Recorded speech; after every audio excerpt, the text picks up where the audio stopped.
मैं कई बार सोचती हूं कि लोग क्यों इतना घमंड करते हैं और किस पर करते हैं। मुझे तो इस दुनिया में ऐसी कोई चीज दिखाई नहीं देती जिस पर घमंड किया जा सके। कोई एक वस्तु ऐसी बताओ जिस पर आप घमंड कर सकते हो। प्रभु का नूर जो देखे वही इंसान होता है, और जो भरता पेट है केवल वो तो हैवान होता है।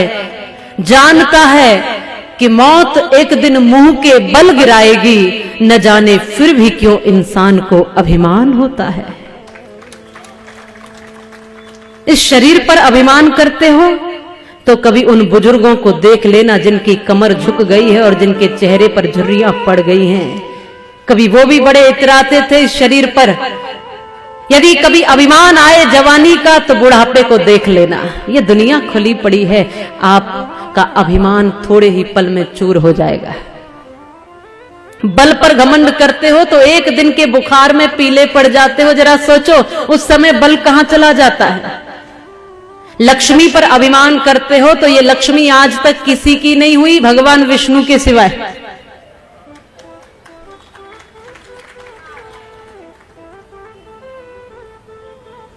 आगता यदि लक्ष्मी नारिकेल फलाम्बवत, और परागता यदि लक्ष्मी गजमुक्त कपित्तवत। ये लक्ष्मी जब आती है तो कितने भी दरवाजे बंद कर लो फिर भी चली आती है, कहीं से भी बरस जाती है। नारिकेल फलाम्बवत।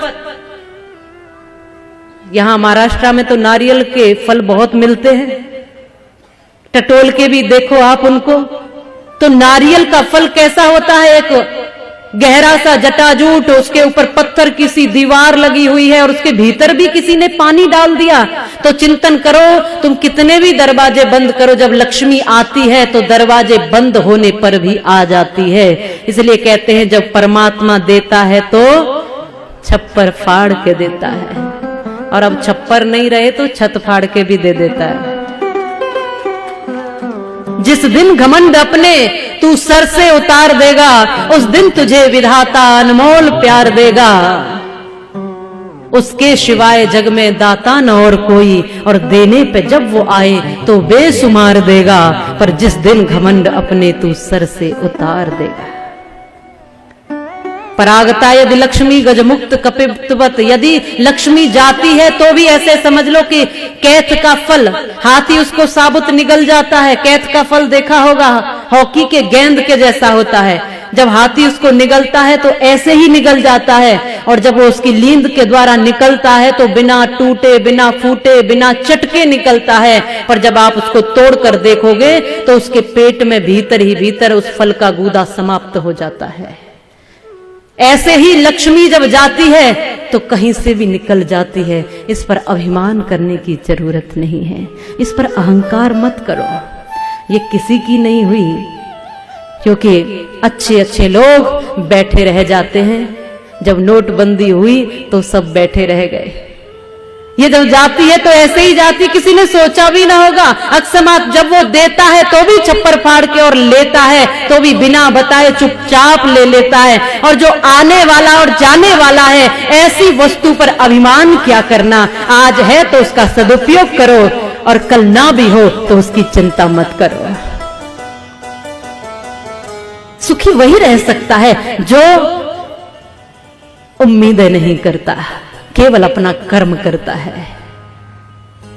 और यदि कभी अपने बल पर अहंकार हो तो हरियोत प्रसाद उपाध्याय, जो हिंदी के बड़े प्रसिद्ध कवि हुए हैं, उनकी कुछ पंक्तियां हैं।